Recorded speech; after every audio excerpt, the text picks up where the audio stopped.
Hey, hey, hey. Hope everybody's doing good. Karl, Brian coming at you. I'm having a look. I get some questions. I got a lot of folks here. If you guys get any questions, do me a favor. I want you to raise your hand, or again, just take your question. You can chuck it in the chat box. If you want to ask it live, just put live beside your photo. And if you'd prefer to just stay nice and silent, which many of you do, feel free, and I can just read it out and I can answer it. So there we go. So if you got a question, raise your hand or plunk it into the box. Okay, and guys, so just real quick, the presentation we're rocking with, I guarantee to solve any business coaching problem on the spot. Let's see how I do here. Been doing this for a couple of weeks. I think we've got some fabulous questions. Quite frankly, the feedback's been incredible. So I'd like to thank you guys for that, but let's keep the ball rolling and make sure you got lots of questions for me. So what I shall do here, tell you what, let me open up my first line. Who do I got here? Let's go to, where are we going? Randy Limas. Randy, you got a question here. It's a long one, so I apologize. Let me just open you up, Randy. Could you're self-muted, buddy? Could you unmute yourself?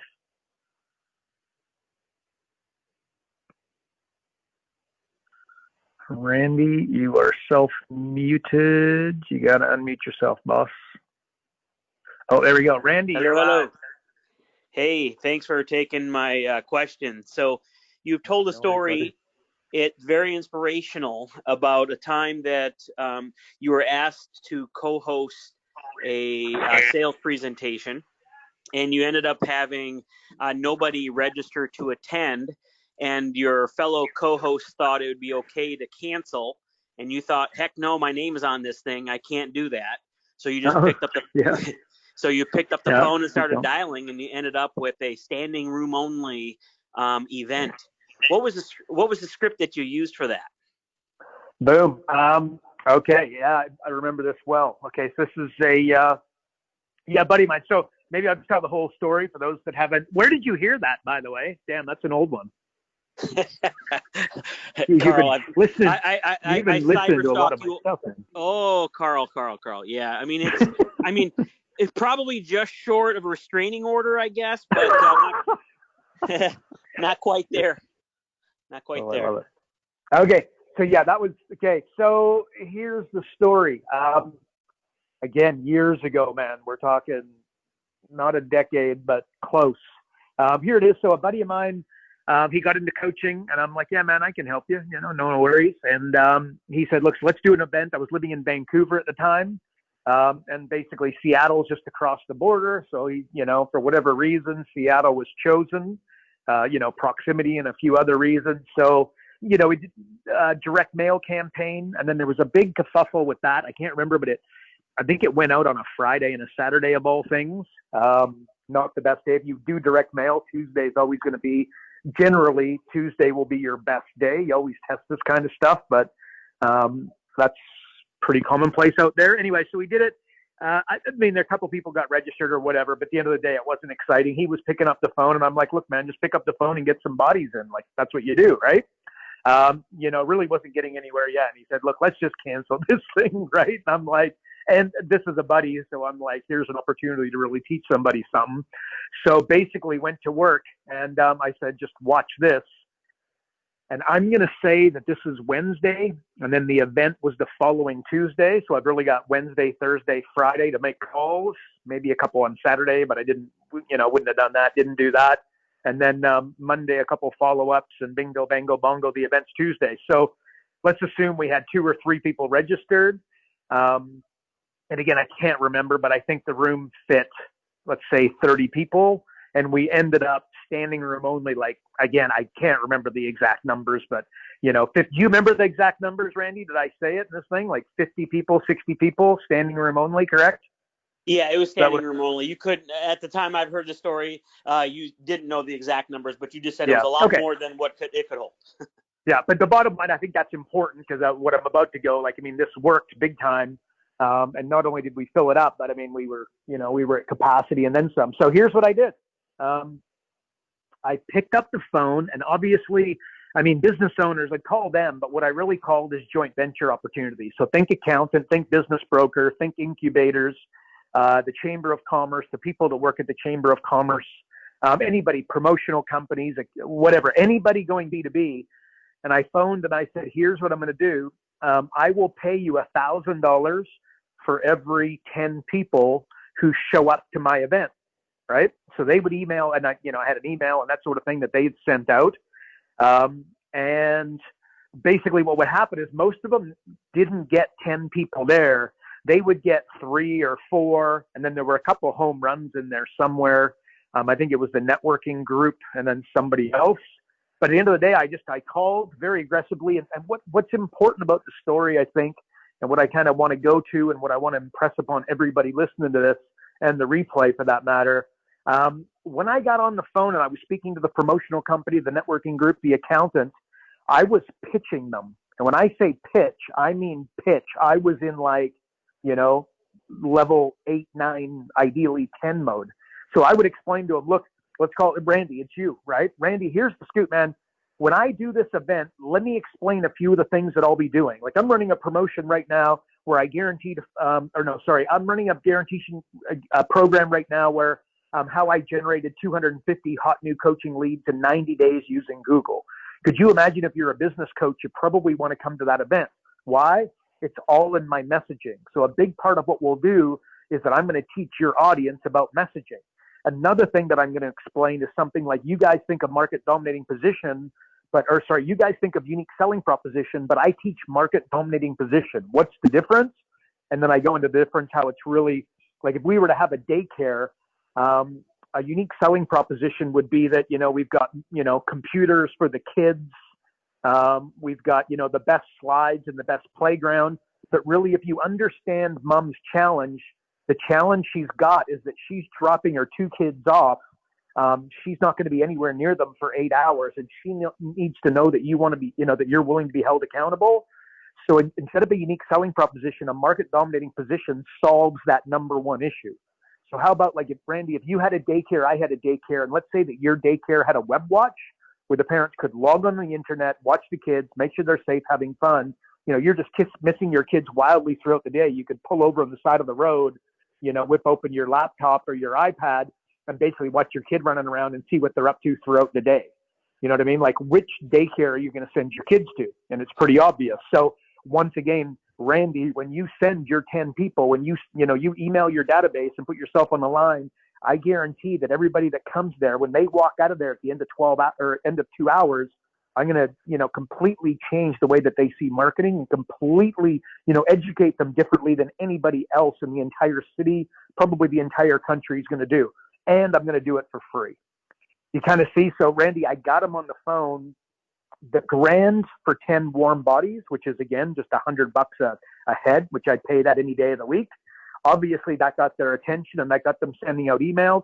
If you think about how much you do for a direct mail campaign, if you put 50 people in the room, that would be $5,000. But here's a little bit of the X factor. If you send out to your database and you only get 4 there, I didn't say I'd pay you $400 for 4. I told you I'd pay $1,000 for 10. Like that's the most important thing. And also part of that, what I said is that I'm just one of the things I said, look, again, I can't remember. Let's just say I got 40 seats, okay, where I'm about to go with scarcity, which people do not use in a sales process. And they're missing out wildly by not doing so. So what I'd say is, look, Randy, here's the scoop. I've got an event, and again, my name's tied to it. 40 people is capacity, and we've emailed a bunch of people telling them it's sold out. I'm worried that only 29, 31, 32 people are going to show up, and my integrity's on the line where I'm not going to, I want to have 8 people. So I'm not looking for multiple partners. I'm looking for a partner, and that partner, I'm going to pay $1,000 to put 10 warm bodies in the room. Do you want that to be you, or should I call one of the other guys? You see how that part of it's important, right? But again, I gave that similar pitch to multiple people saying, look, do you want to be the guy? Do you want to be the guy to send the last 10 people? So it was kind of a takeaway where they're like, oh yeah, me, definitely. So basically I did that. We ended up with the standing room only. The big takeaways there though, look, first of all, I phoned joint venture partners. I didn't just phone, the Lucy, the florist. And that's not to say I wouldn't. If I was doing this on a regular basis, I'd absolutely call them. But, time and that sort of stuff. And I was willing, we talk about buying coaching clients, which I talk about all the time, right? If you go to 7-Eleven, like if I need milk and bread, there's no question I can get it. What I do is I go to 7-Eleven, I whip out my credit card, I pay for it, and I know that I can get it and I can be home within 30 minutes, if not 15, depending upon where I live, right? Why? Because I bought it. If I want coaching clients, a totally different way of looking at it is that you go and buy them, right? So I basically was buying warm bums on seats, right? And by the way, I did end up paying the guys who only sent 4 and whatnot. I did pay them $400 to be clear. But remember, that's not necessarily if you're on a little bit of a budget and they only send 4. What you could do is give them instead of giving them hard cash and giving them the $400, you could do, rip them through the software in your instance, or give them a membership to the website, what have you, as payment. But there you go. That's basically the 101, man. And yeah, that's it. I think the scarcity also played a huge role when I did it. So what do you think? Does that help? Yeah, it totally helps. I guess just a quick follow-up to that question then, as far as creating scarcity with a lot of places, states and countries kind of on lockdown. And if we're kind of pitching that same type of event, but only virtual, how would you suggest we create scarcity in that case? Yeah, it's even easier because I can only put 5 people in the room, right? So like, Dave, do you want to be one of them? Because of social distancing and all the headaches, if you actually really think about it, fulfilling your local live events for the next 6 to 12 months, this is actually going to be an advantage. Because as a business coach, like if you're doing live events, and we'll assume that you don't have a huge team of coaches underneath you that you can farm out work to, which most don't, basically, you really want to have less people and wicked follow-up, not more people and bad follow-up, which those two tend to go, one or the other. You definitely want to have less people and better follow-up. So just put 5 to 10 people and use your reason, social distancing and whatnot. And yeah, it becomes a wicked reason why you're going to have fewer people. Make sense? Yeah, got it. Awesome. Yeah. So like I said, it literally, look, again, and by the way, you should be able to put more, like, again, right now, disturbed people is really important for everybody listening, for all business coaches, right? Disturbed people buy, okay? The mistake that most coaches make is that they do these events and it's not so much the events, it's the calls and it's the follow-up, it's everything. Everything's kumbaya. Everybody's going to jump up and down, clap hands, sing hallelujah, and talk about how amazing everything is and how blue skies are and how we're going to have to wear, the future's so bright, we got to wear shades. When in actuality, what you really want to do is you want to disrupt people, okay? Well, the pandemic, being locked in our houses for, months at a time, et cetera, and there's still parts of the world that are locked down, like it blow your mind. But literally, where I used to live in Melbourne for close to like a decade and a half almost, the whole city's locked down still, right? It's gobsmacking. So basically, people are disturbed right now, right? And remind them, like, so if I was going to speak to somebody, I would tell them about Melbourne, Australia, which is a city I'd be amazed if they hadn't heard of, right? And I would be mentioning that and say, don't think that can't happen to your city again soon. Look, get your butt down there and let me explain to you how to build your business post-pandemic and basically build a steel cage around it so in the future you're protected. Something like that. People are going to come to these events. People are going to come to your virtual events. And by the way, they're going to buy coaching because disturbed people buy. And that's very disturbing. So that's what I'd say to that, buddy. What do you think? Sounds awesome. Hey, maybe the future's so bleak we gotta wear a face mask. Randy, damn dude, well done, man. I love it. Okay, buddy, I'm gonna put you back on mute. I'm gonna end with that. How awesome. Okay, and again, if you guys got a question, feel free to poke it in the chat box. And I'm using a lot of these questions too on my I do my podcast, guys, and that's also Q&A. So if you're asking a question and you don't hear the answer, it's a good chance you listen to the podcast. You're going to hear it. Next up, I am going to come to Mr. Manu. Hang on one sec. One sec. Where is he? You're self-muted, my friend. Oh, hang on a second. I think I'm hitting the wrong one. That's why. There we go. You are live. What's happening? I'm here, brother. Can you hear me? I can, man. What's happening? Awesome. What's happening? Awesome. That was a great story. Great story. I have a comment and a couple questions. The comment would be, for a while, I've been on a lot of so-called coaches and gurus lists and getting those emails and all that kind of stuff. And, after one or two, you kind of delete yourself from the list because there's no value. I gotta tell you, the six-figure coach emails you send out, man, those are unbelievable. Thanks, man. You always got a funny story, and then you got a great tip for everybody. The stories, I look forward to them. They're great reading material at certain times of the day. So I just wanted to thank you. You are a legend, brother. Appreciate you, man. Great value. So my first question is this. I've been in the supplement business for 15 or 20 years, and I learned early on that if I could solve the number one reason why people stopped buying my product, I could keep them for a much longer period of time and increase that long-term customer value. So you've been in the coaching space for just as long. What would you say is the number one reason why coaches fail or quit? And then what do you do with your system and program to help not have that happen? How do you help those guys get through that? So solving the problem before it is a problem. Gotcha. Okay. First, great question. I'd say this, like Warren Buffett's got a funny story where he talks about, I want to know where I'm going to die so that I know not to go there. Right. I think if you really follow Warren Buffett, the guy's a freaking genius, and the metaphors and the stories that he used, like very seldom, not a very powerful, message in there. And effectively what he's saying there is that the reason you're asking why do business owners fail, so you can help them not go there, right? Like that's the magic. I'd say, look, first of all, if you line me up, you give me a room of 100 people and I say, what's the language of business? 80 hands will go up for marketing. The truth is, and by the way, this is Warren Buffett 101. The real language of business is accounting. But the average person will tell you that they're, poop scared of numbers and whatnot. So that's, and it's not like you need to become an accountant or by any stretch, but to not understand the basics and think of it more as just the numbers within a business, think key performance indicators over accounting would be a good idea.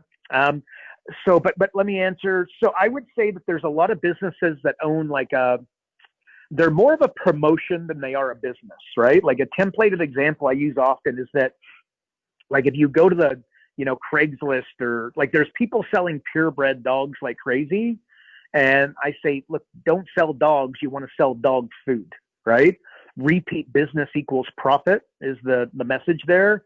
And I'd literally give you the dog for free to sell you the dog. The same way that I'd give you the coffee machine for free to sell you the coffee.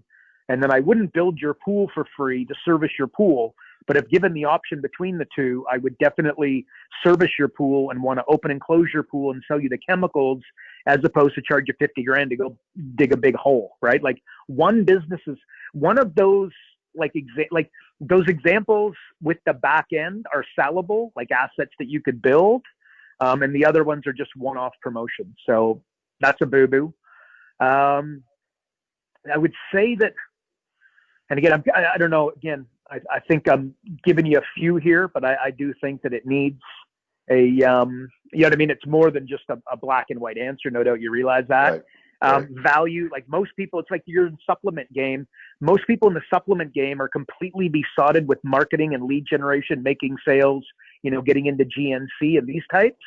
And the truth is that what you really got to be completely dialed in on is creating the best product. Or look, and you want to be careful with, poo-pooing lead generation and marketing, most definitely, but to not spend an enormous amount of time within your business on building value and building up the product would be a huge mistake. I'll finish with this. Look, the three. So if you were to press me and just say, what are the primary ones? Number one is that they don't sell a market need. Okay. So Just, I notice it's market and need. So you need a target audience, mothers over the age of 35 with kids under the age of 5 years old, right? So a really tight market, and then solving a need for them. Okay. So those mothers probably need daycare, especially if those same market that I just described is working, the need that they have is daycare. Well, there's a market to end or enter. Number two would be cash flow. Businesses don't go out of business because there's a lack of sales, a lack of opportunity, even a lack of profit. They go out of business because they run out of cash. The end. Like Walmart, if the pandemic hit while Walmart was, building 20 years ago, this would have put them out of business. The end. Right. So again, it's not that there wasn't massive opportunities, and it's not that he wasn't willing to jump in an airplane and fly above the cities and work out where these locations should be. It's that he would have run out of cash, right? And then the third one I would say, so one is market need, two would be cash flow. And then the third one is a big one, especially for business coaches, is building a team, right? So you've got, I think I might have said this actually last week, so I won't go off on it, but just, if you are a good salesperson, you need an analytical person near you. And if you're an analytical person, like a really good coach, you should be hiring a salesperson, right? The end. So I don't know, man. What do you think? Does that help you? Do you like that? Yeah, that's great. That's awesome. So a quick follow-up to that.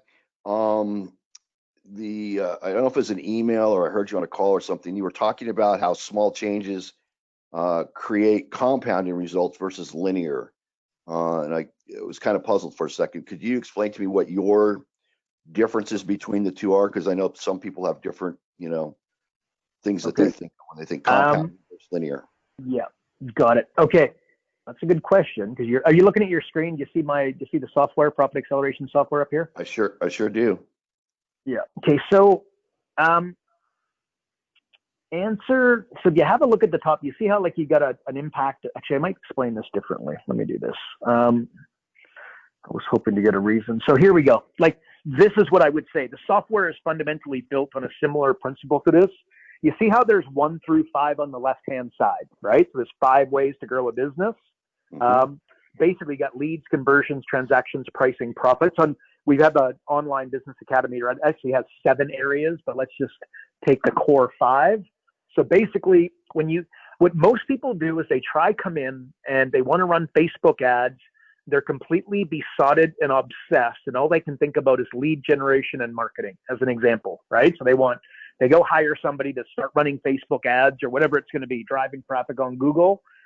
Where in actuality, what you want to do is if you get a small incremental adjustment in all 5 of these, like again, conversions, transactions, pricing, and very importantly, step number 5, that's normally up there like in importance with returning the library book. Step number 5 is profit margins. Check it out. So a 10% increase, imagine, okay, so if we increase conversions from 25% to 27.5, imagine how easy that is to do, right? What do? You put a money back guarantee in place, or you put something like a puppy dog close, right? My wife, one of her best buds is an artist. She comes over to our house. She's like, oh my God, that wall, I get a painting sitting in the warehouse. It should totally be on that wall, right? Well, next thing you know, the painting's getting marched up on the wall, and she's like, look, in 45 days, I've got a trade show, so I'll have to take it away. If you like it, you can buy it, by the way, but I'm going to have to take it away in 45 days, but it really needs to be on your wall. You guys are going to love it, right? My wife says, amazing, bring it over. I'll let you guess where the painting is and where the money is, right? The painting's still there. The money's in her bank account. Call that a puppy dog close. Or in our world as coaches, you could coach me for free for 4 weeks, and then start charging me on week 5, right? And I know I got coaches there going, oh my God, coach for free. Is that a good idea? Tom Brady threw the football for a while before he started getting paid. Okay. And Wayne Gretzky was passing the puck before he started getting paid for a while. To do a little bit of free coaching and really hone your skills could be a pretty good idea.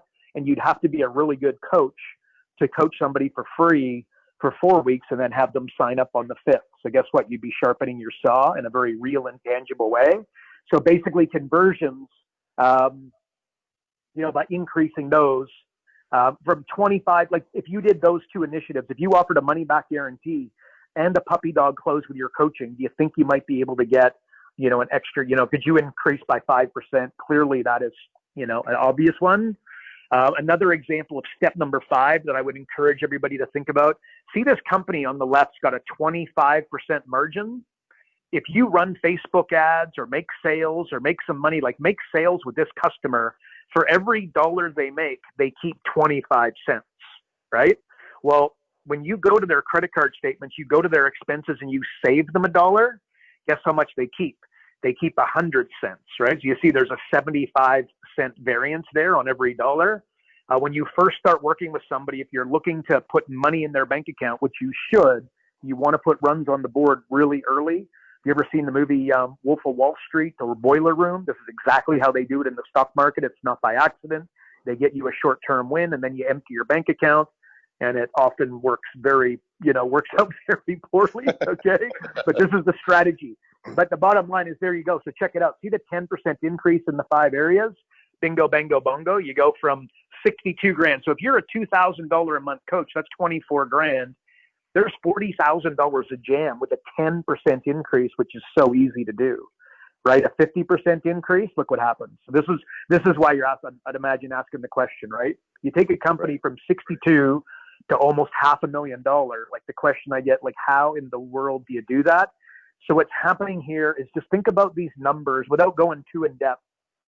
Numbers are multiplying as opposed to adding. So this is why, but the secret here and the magic is that, can you keep your client on what I call railroad tracks and keep him in the 5 areas, right? Can you have him stop bitching about his wife and stop worrying about his kids and stop worrying, that's part of coaching, is keeping everybody on track. So anyway, and then imagine if we took that, instead of just 5 areas, we had 12 areas. So basically, and then if you go here, on the software, and imagine if you didn't have 12 areas, but you had 40 areas. So just have a look on the left-hand side and check it out. So basically, this is the breakthrough 40. This is just a more advanced part of our software I've taken you to. So bottom line, I don't know, does that answer the, you kind of see that compounding effect? Yeah, that helped out a lot. Appreciate it. Cool. All right, man. Appreciate it, buddy. You're welcome. Appreciate the kudos too. You're a legend. I'm going to put you back on mute. All righty. Next question, my buddy Wes. Wes, I'm coming for you, bud. You are muted. Please unmute yourself, Wes. You got your question. E-Learning Academy. Wes, you're muted, my friend. There he is. Wes, you're live. Hey, Karl, how you doing today? Fabulous, buddy. What's happening, man? Good. Hey, I'm just putting the final touches to a joint venture presentation for a 3-partner accounting firm. And Yep. one of the things that I wanted to look at was, because I've positioned the e-learning academy with them as, here's your website, here's your revenue generating stream. Can I do the same kind of thing with a network organization, or should I just look at, saying, hey, here's access to my e-learning academy, let's split the revenue 50-50? I'm sorry, the question might have gone over my head. The question is so, yeah, that's okay. Can you just ask it again real tight? What would be better? Provide a white labeled e-learning academy for a network organization, or just sell them into my system and split the revenue? Oh, I see. Oh, gotcha. Oh, man. Well, for you, you're building a team of coaches, right? You're a little bit different. I want to lose everybody listening here, but no, you should most definitely be, going to them and saying they're going to earn the revenue from their own members. Just for everybody listening, Wes is in our program already, and he's actually building a team of coaches underneath him. Super successful coach. Actually lives in my old hometown, by the way. So that's where I'm going with the question. Might be a little different from others listening, but he's basically what I'm suggesting he does is, instead of go to the networking group and then say, let's go 50-50 and all the members you put in my membership site, what they should do is own their own and earn all of the revenue. And then they'd be partnered with him and they pay him some money, and he's got a bit of a profit share thing going on with them. So that would be the answer to that. That I would put him underneath you. Let's put it that way. Excellent. Appreciate it. Thanks very much, Karl. Cool. No worries, buddy. And I hope for everybody listening that you guys followed that. Hang on, who's next here? Oh, Tony's asking about sound. Hopefully, Tony, you got the sound going there, bud.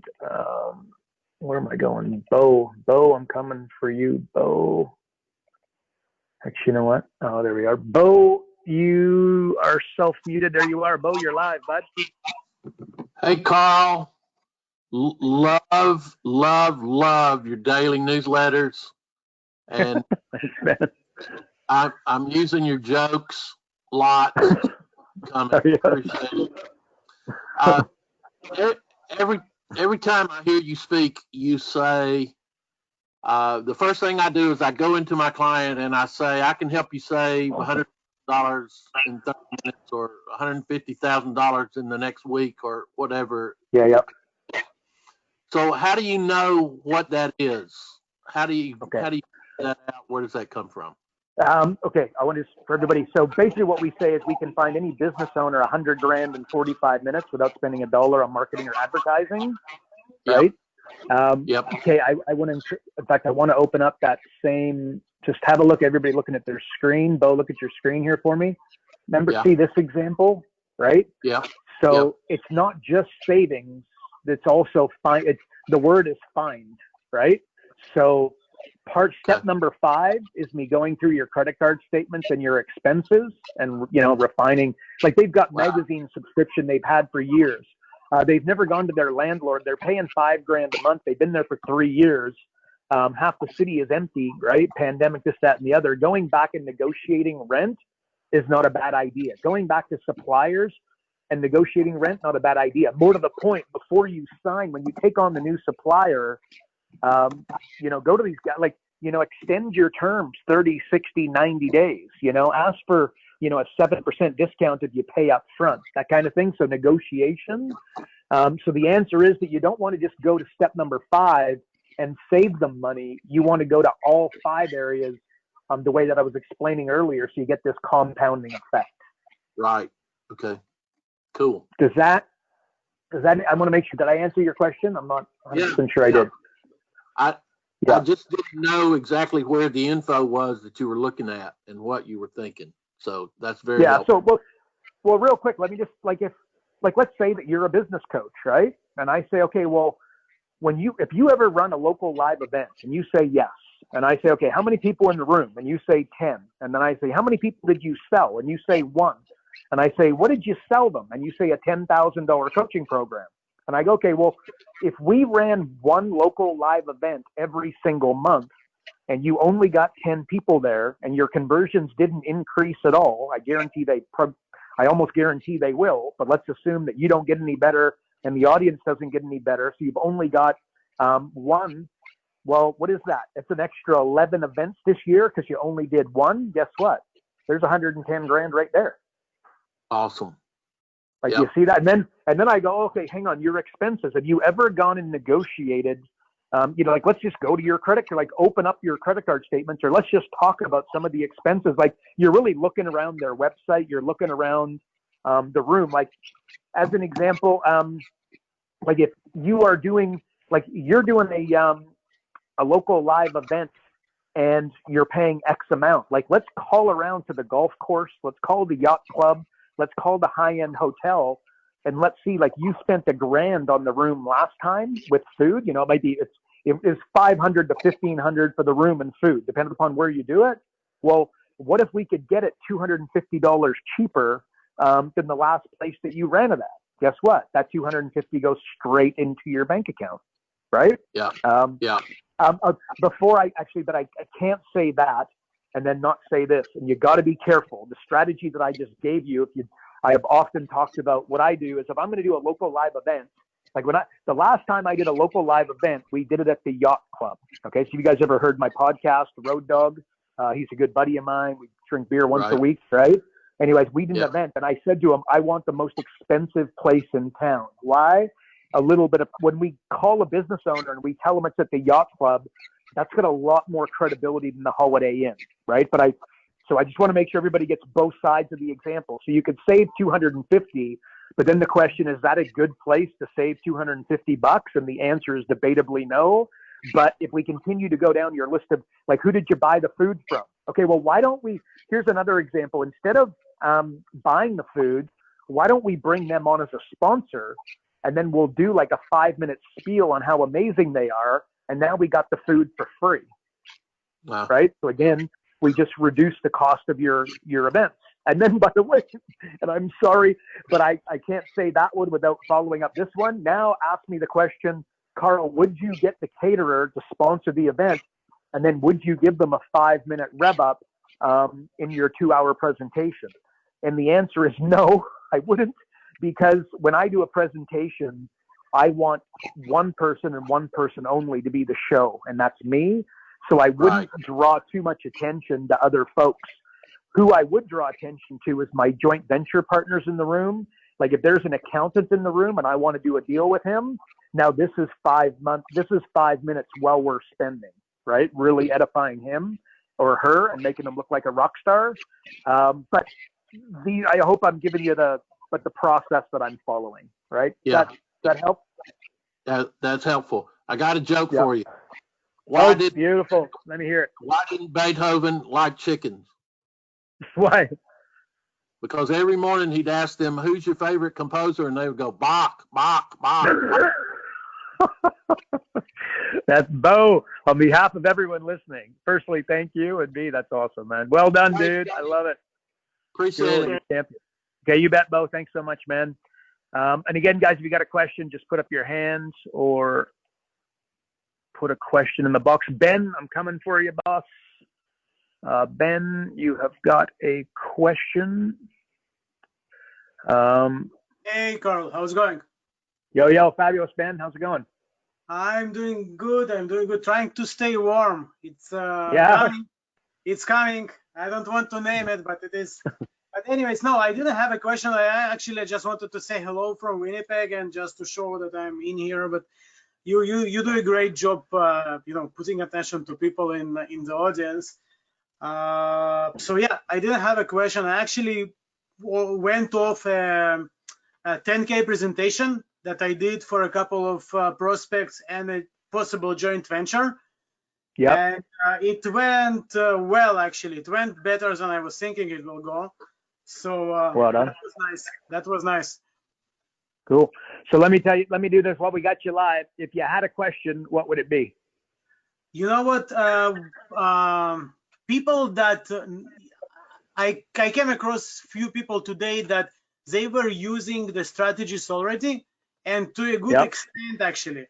So in a hypothetical situation that you are falling on a person that does, not all of this, but does almost all of this. So what would be your course of action? Yeah, beautiful.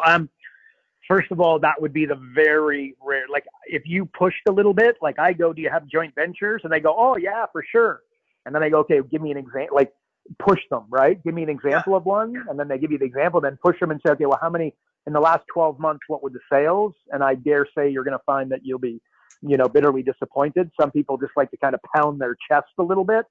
On a slightly different note, I've found, like I've had that scenario, and what I have found is that my positioning wasn't strong. So they felt like they were being sold something.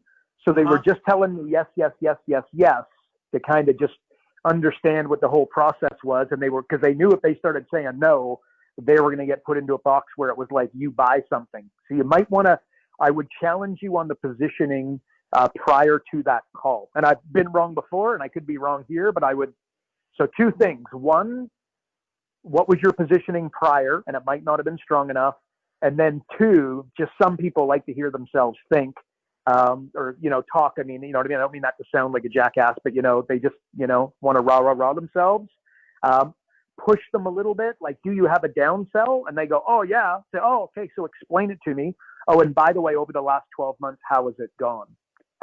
So that's what I would do, number one. But number two, if they actually do have everything in place, and again, 1 out of 100 times that will be the case, I would say this is amazing, because if you give me the option of working with somebody, I love the idea of working with somebody who's good and then I can help them make them great.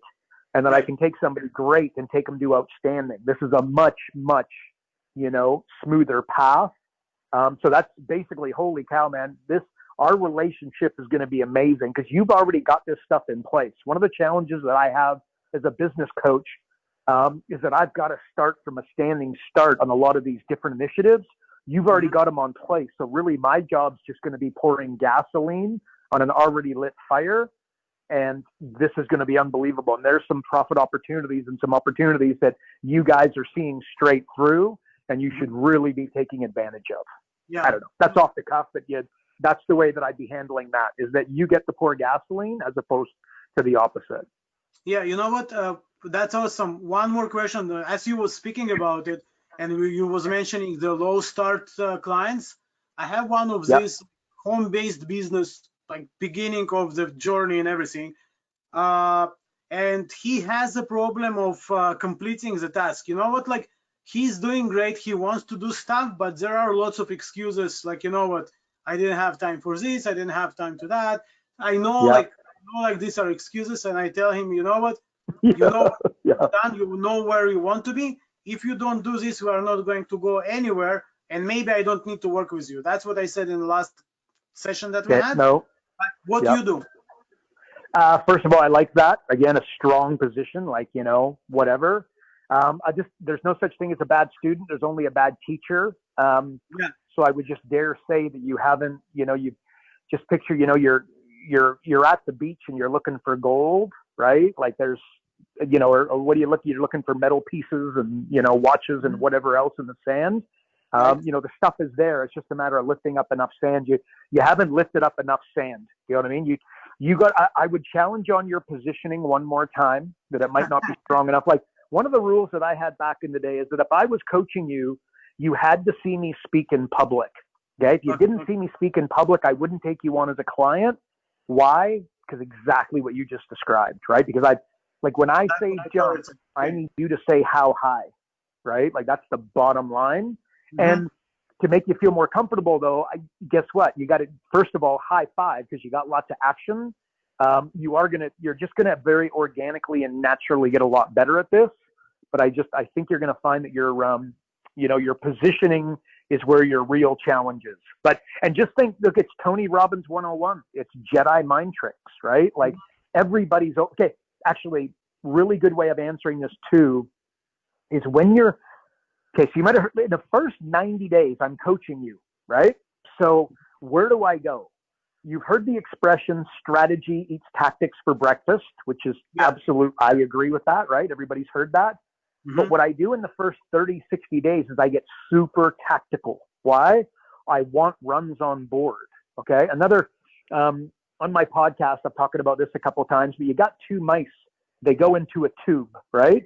One's going to win. Like they're both going to come out one side or the other, right? It's not the end. Well, when a mouse wins, including with personal, like as in your finger poking in, right? And poking them so that they then go to the one side, the mouse that wins the follow-up to that, like, I don't know, 80% of the time, like a really high percentage of the time, right? How is that relevant? Small wins lead to other wins, right? It's just, I talked about this on an 80-20 email recently, like poker players fall into a rhythm. Goal scorers in hockey fall into a rhythm. Quarterbacks in football fall into a rhythm. Receivers fall into a rhythm, right? How? The way that you get a receiver into the game is on the first play of the game, you throw him like a 1-yard pass. And even if he gets like 1 or 2 yards, he's touching the ball, right? Like in hockey, as soon as they drop the puck, we are instructed to make a hit on our first shift of the game, always. Why? It gets you into the game and it makes you feel like you're alive, like you're part of it, right? So, okay, where am I going? You might be getting when you start working with these guys and the stuff that you're talking about, I want you to think tactical and small, little, easy wins. Like market dominating position is a really important topic and something you, me, and every business owner should have, but it's highly strategic and can be challenging. You don't want to wait 2 months for them to work out the market dominating position and the one they really love. You follow me? Yeah. So it's okay. So let me give you an example. following up with past clients that are no longer working with you and making them an offer that's almost impossible to refuse. That's an example, right? Creating a cross sell. Do you want fries with that? Okay, so whatever type of business they have, you know, basically they throw that, you know, like, they come up with the equivalent of fries and they sell that every time they close a deal. Make sense? Yeah. So yeah, I start with I start with more products and increasing the price right away. Yep. And I totally understand you. Like, you need to encourage and to you know, to celebrate these little wins. I fall short for myself, and then I feel miserable and beaten by myself. But for my clients, I try to put it and find something that, you know, to say, hey, what is your win? Great, you know, good job and stuff like that. Yeah. Okay. You bring up another really good point. Okay. And Ben, for somebody who didn't have a question, we're doing pretty well here. Okay. Here it is. You will always do more for others than you will ever do for yourself. That's you. That's me. Everybody listening. It's your mom, your dad, your brother, your sister, everybody. It's in our DNA. Right. You know, you got blood and oxygen. That's a fact. So, like, when I talk to a coach, and let's just say we're going to go to, heaven forbid, cold calling, right? Oh my gosh. The reason you think about it as a cold call, because you're thinking about you, right? Like, even like if you introduce me to somebody who suffers from depression, I'll introduce you to a very selfish individual. Why? Because they're completely fixated on themselves, right? And that's not a shot at anybody with depression. I totally get it, right? But I can tell you that you can't be depressed and be thinking about other people, right? So one of the solutions to depression is finding something greater than yourself to concentrate on, think about, and act towards, right? Yeah. So with that being said, if I were to get you, heaven forbid, to pick up the phone and make a cold call, I would say, look, here's the scoop. Divorces happen from lack of money 100 times more than they do lack of love. Okay. And separations as well. Well, I want you to think through what happens when somebody gets a separation. What happens when somebody gets a divorce? They have kids. Kids suddenly get spread between two houses. How's that feel? Oh, and then one of those houses brings in stepdaddy and the other house brings in stepmommy. And before stepmommy and stepdaddy, there's normally a couple of, you know, boyfriends and girlfriends. And how much do you think the kids enjoy meeting this individual? And then it's back and forth. And then it's the phone call between mom and dad that they can hear, where they're screaming and yelling at one another. And then it's the kid takes up smoking because he's stressed out. And if you know anything about smoking, if you speak to a smoker, you say, why do you smoke? And they go, well, it relaxes me.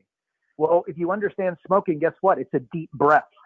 Yeah. You know, the reason it relaxes you is because you're taking these monster, you're taking these big deep breaths, right? That's why it's calming you down. It's not the smoke in your lungs, right? But anyway, so basically, so I'm talking to somebody about making a cold call, and I'm explaining that when they call, I want them to call for that little kid who doesn't want to meet his stepmom. He doesn't want to ever meet her. You know what I mean? Like, that's worth picking up the phone for. Like, you got to go. So what I did is I just created a story. The reason, or another example is I open up the newspaper, I look at the magazine, I look at the yard sign, I look at the Google, like their website. I look at the Google listing, the local listings. I go to their ads off of Facebook. I look at, the comments and whatnot they're making on different posts on Facebook, right? And I can see the mistake in the positioning and the horrific ads that they're putting out there. And I say, look, that ad that you're running, like that billboard on the side of the road, if you've got kids, spend that money on getting them to Disneyland instead of that damn thing, because it's never going to work, right? Or the sign that they've got on the side of their truck, right? Or the sign they're putting out the front of the house when they're painting it, right? They can make it so much more powerful. Call them, not to make money, not to make coaching sales. Call them to help them. That's it, right? Well, guess what? All of a sudden, these calls happen at 100 times the rate, because you're not calling for you and how much money you're going to make. You're calling for them. You're calling for a greater purpose. So that was a long-winded way of answering. Like, I totally get it, but you got to work towards something bigger than yourself. Like it's Tony and any, personal development guru, if they'll spit that out. So you'll do more for others than you will for yourself. So you got to make sure that you're concentrating on others and not you. Does that make sense? Absolutely, Karl. Thanks for bringing it all up. And yeah, once again, we have few interactions with you already, and somehow it pops up at the same time. I will look on my positioning and talking about caring about people. You know what? That's really true. Like if you don't care about other people, there is no chance we're going to succeed in it. And I'm here to make difference. So I'm going to stay around. Thank you very much, Cool. sir. Okay, you beauty. Okay, I'm going to put you back on mute. Who am I going for? Daniel, I'm coming for you, buddy. Daniel, you're muted, my friend. There you are, Daniel. You are live. Hey, Karl. Thanks for taking my question. Yeah, so earlier you were talking about, a slam dunk close where you give a money back guarantee and the puppy dog guarantee. I've heard of the 300% ROI, but I haven't heard of a money back. Could you maybe give me an example? Yep. So, okay. Oh, can you? Hang on. Let me just mute you here. I'm getting some feedback. 1 second, Daniel. Answer this, and I'll open you. There you go. Okay. Answer to that. Sorry, the question was okay. Money back guarantee. Okay, so if you go into the software, in fact, let me just everybody look at their screen here for a second. If you're listening on audio, just picture this. So I go into the reports, I go to the agreements. Boom. Okay, and you're going to see that there's an standard agreement here. Okay, if you read the standard agreement, basically it has a guarantee in it that basically says, it's a money back guarantee, but it's on the proviso that they follow through on X, Y, and Z, like i.e. doing their homework on a weekly basis and being on at least 75% of the coaching calls. What you're going to find is somebody, when you're working with them, if they're actually following through, you're going to go 100% automatically. And if they're going 100%, it's impossible not to get results, right? So basically, you feel very, very comfortable that if you offer a money back guarantee, as long as you put the onus back on them, that they've got to follow through. Because here's the question. Let's assume you work with somebody, and again, arbitrarily, they pay you $5,000 over X. You're $2,500 a month, you're 2 months into it, and they're not getting results. And they're stopping, and this isn't working, and you're the wrong guy, and it's the wrong business, and it's not working. Well, there's a debate to say that you don't deserve the money anyways, right? So you could always offer a money back guarantee. And I'm not saying everybody has to do it and not doing it and, talking about ethics and integrity and all that stuff. It's just for everybody to work out for themselves. But basically you're working with somebody, just offer a money back guarantee, and provided they're showing up, the results that you're going to get as a relationship with them will be absolutely, it'll be blow you away. Right. And your only job is to help get them out of the way. Remember the 5 steps that I showed you guys earlier, right? Leads, conversions, transactions, pricing, profits, always making just small incremental improvements in each of those 5 areas as you're moving along. At the end of 12 months, the money that you're going to make them, it's going to be absolutely obscene. The biggest challenge that you got is that they're going to have marriage problems or problems with their kids. And then you struggle to get into the business because you're always playing life coach, which the guy who you have to play life coach because he got the separation, the divorce, or the kids are having challenges, etc. It's not the guy that's asking for his money back at the end of 12 months. The reason that he hasn't got these wicked financial returns is because he wasn't spending any time in his business. And you know what I mean? I'd be amazed if you've got a challenge there. So anyway, I just want you to feel comfortable with that. Offer a money back. I've offered a money back guarantee. When I close coaching clients, it was a money back guarantee every single time. And I can count hundreds of deals, and I can count on one hand the number of times that I had an issue, right? And it was an issue, and guess what? You just deal with it on an ad hoc basis. And let's do this maybe a little bit differently. Let's offer a money-back guarantee and assume that a lot of people out there are shysters and going to screw you and rip you off.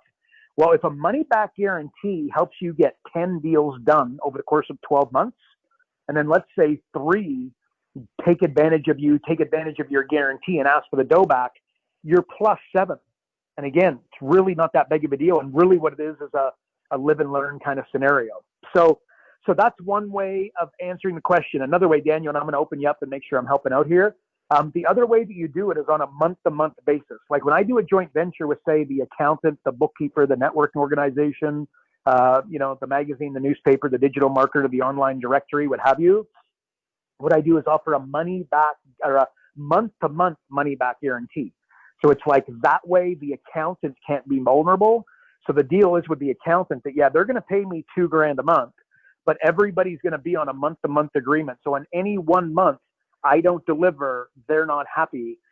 They don't get, if we work 6 months and they exercise the money back guarantee, month 5 is vulnerable. The other 4 were realized, and I did my job, they did their job, and everybody's even on that one. So Daniel, let me open you up. I want to make sure I answered that well. Daniel, you're self-muted there, bud. Daniel. Oh, he's raising his hand. Maybe he can't. Okay, there he is. Daniel, you're live, bud. I think you remuted me. So yeah, no, that sorry. definitely. Thank you for that very much. Cool. Okay, there you go. That all good? Yes, that's good. Thank you, Carl. No worries, man. Okay, and now I'm going, guys. I'm going to shut this down here. I apologize, but I need to bolt. Who am I looking for here? Dan, where'd you go? I'm coming for you, Dan. Dan, the man. Where is he? Here he is. Oh, Dan, you're self-muted, my friend. You got to unmute yourself. What is this question? What is the best way to find? Okay. Dan might not be able to open himself. That's all right. So look, Dan's asking about how to find salespeople. First of all, I got to tell you, there's more salespeople available right now than ever before. Where I've had success in the past is when you're looking at, and depending upon what kind of salesperson you're looking for, but as a business coach, what I'd encourage you to do, and what I always did, is just hired lead generators. Okay. So basically think boiler room, and somebody picking up the phone and putting bums on seats for an event. And basically what I found, like say somebody's blind, or like has a handicap, somebody doesn't get out of the house very well, they're in a wheelchair, that kind of thing. Somebody with a handicap, you can help them set up their own little business, picking up the phone and phoning, for you and maybe on behalf of another business coach. They can be super reliable, and you can really, like, you can get some real home runs. Or somebody, like a young gal who's got a newborn baby, right? So she's happy to work 4 hours a day. She just doesn't know which 4 hours she can work because, Bub's sleeping or not sleeping. So that is something to think about. But salespeople, look, you get really clear on what you're looking for and you advertise. But the biggest thing, and I said it earlier when, I talked about the 3 reasons why businesses fail, and Warren Buffett says he wants to know where he's going to die so that he doesn't ever go there. That's a place that you die. Not building out your team is a huge mistake. And I'm going to go on the proviso that you want to grow, at least $250,000, but let's say a $500,000 coaching business and move towards $1 million, right? Like you're just not going to do it on your own. That's the end, right? In order to grow, you've got to bring on team members. You got to take them seriously, which means they actually have to make some money. I talked about that yesterday on my podcast, which will be live here soon. So anyways, that's the answer to that. I might just, let's have a look here. Some of these questions. Okay. I'm going to answer one more here. What is this here? Should a business owner strive for referrals and word of mouth? And what if they grow with this only? Okay. So, okay. This is a good talk. This might be a little longer than ideal here. I thought this would be a quick one, but all good. So guys, a business owner, you'll sit with a business owner and they will pump their chest saying that they built their business to XYZ, $750,000 or $1 million, $1.5 million, whatever it is. And they'll tell you they did it on word of mouth and referrals only. And they're kind of pumping their chest, telling you how smart they are, right? Like this in my world is stupidity at its finest. And once again, I'm going to presume that your client or you want to grow a big business. Like you want to go to $1 million and surpass it, not just make a couple $100,000 a year and, be semi-retired and cruise. If you built your business on word of mouth and referrals, and what did I say, to $750,000, like basically advertising is you just pour gasoline on those word of mouth and referrals. Like you'll always have a glass ceiling if you're only going referrals and word of mouth. You'll never have, that explosion, right? Like I've often said this, advertising the profit is a superpower, right? Like, and to say and most people, what do I also say? That everybody hates advertising until they need to sell their own car, right? Think about that. You want to sell your car, what do? You advertise. If you want clients, guess what you do? You should find a way to advertise. That being said, okay, so now I can hear the follow-up. Okay, Karl, so are you recommending that a business coach run a Facebook ad? And the answer is no. And the answer, so then it's why? Because as a business coach, you can only take on 15 clients, right? If you got a business coach working underneath you, then you're at 30 clients.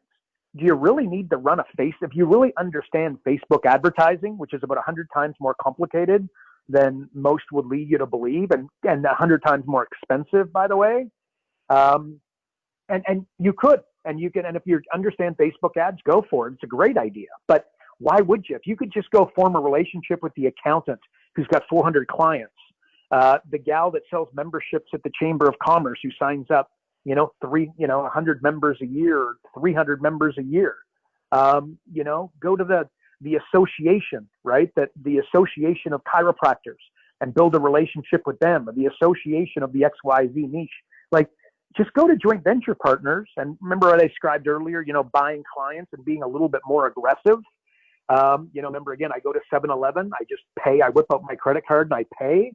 So that's what I would, that's what I'd be saying over advertising. With that being said, but you could run, like a Facebook ad, or you could go to the chiropractor and pay for advertising on his website, which again may or may not be such a fabulous idea, or the chiropractor. But there's a zillion ways out there.